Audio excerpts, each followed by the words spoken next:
The meeting, presided over by Vice President Yemi Oshibajo, also approved the procurement, installation and inauguration of Instrument Landing System (ILS) and Distant Measuring Equipment (DME) to guide pilots and planes to the central line of the runway in Abuja, Kaduna, Benin, Ibadan and Enugu airports.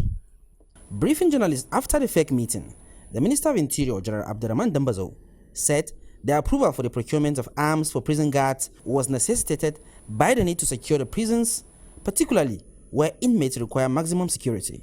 Procurement of arms and ammunition for the armed guards of the prisons.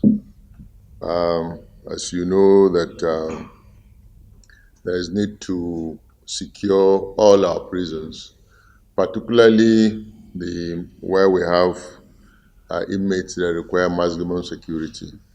And also, if you recall, not too long ago, our prison in Mina was attacked from the outside. People came armed and attacked the prison and freed some of the dangerous prisoners. The prison has an armed squad. We realized after investigation of that attack, we realized that one of the major shortcomings within that prison was lack of adequate arms and ammunition. The Minister of Aviation, Hadi Sirika, noted that the contract for the procurement of installation and commissioning of ILS and DME had been awarded long before now, but that due to the exchange rate, it had to be brought back to council as it suffered lack of budgetary allocations. This contract was awarded a very long time ago, and then due to exchange rate, we had to bring it back to council. It suffered lack of budgetary allocations, so we came back to council to get it redenominated.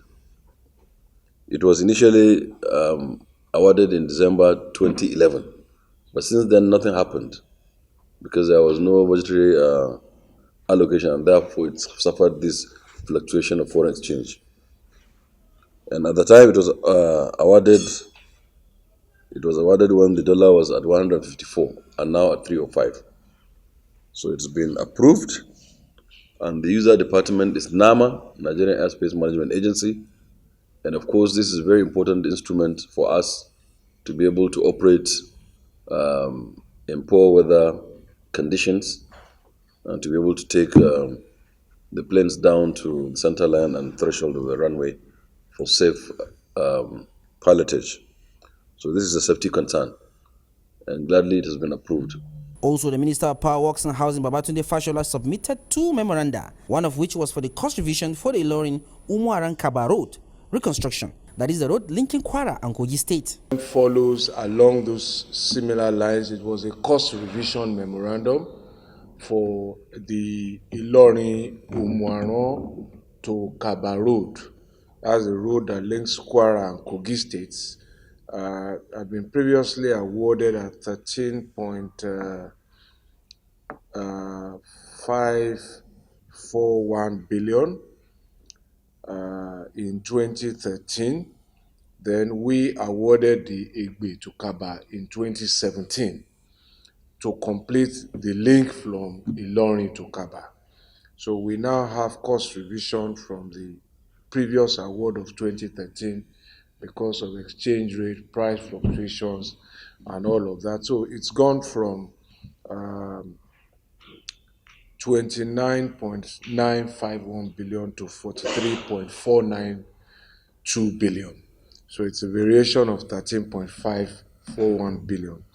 The second contract that we presented in memorandum to council, which was also approved, was for the Udupani junction to Akpet Central in Cross River State. That is 73 kilometers at a cost of 14.014 billion naira. This section completes the link from Calabar Itu all the way to Ugoja Gakem. If you have followed the development, we have Julius Berger on the Calabar Itu section. We have Sematech on the UGEP Alesi section, and we have PW on the Ecom Mbok section, and Wellstone on the Ogoja to Gakem.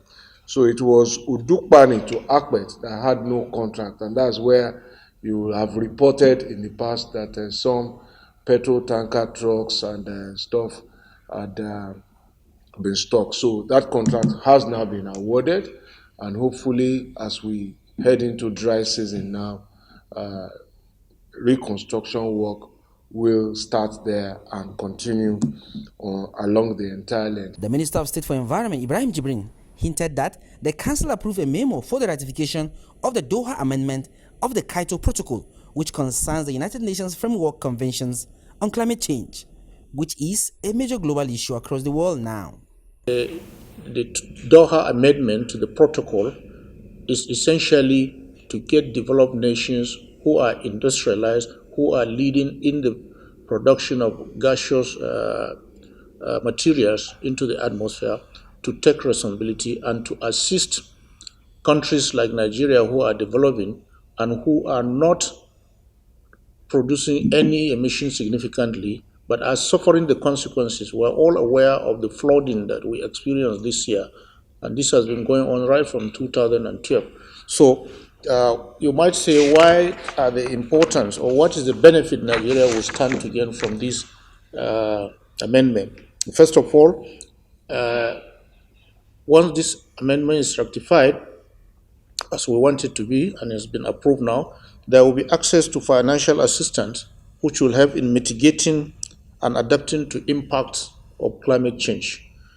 Secondly, there will be access to technology and capacity building. There will also be networking with other nations and organizations who are more advanced and who can be of help to us as a country. And lastly, continuation of flexible mechanisms and contribution to global effort, as no one country has the solution for this problem alone. So the idea is to team up, get a teamwork, and then get the developing countries to be assisted effectively. He said that the interest of government is to get the agreement ratified as it was done at the FEC meeting.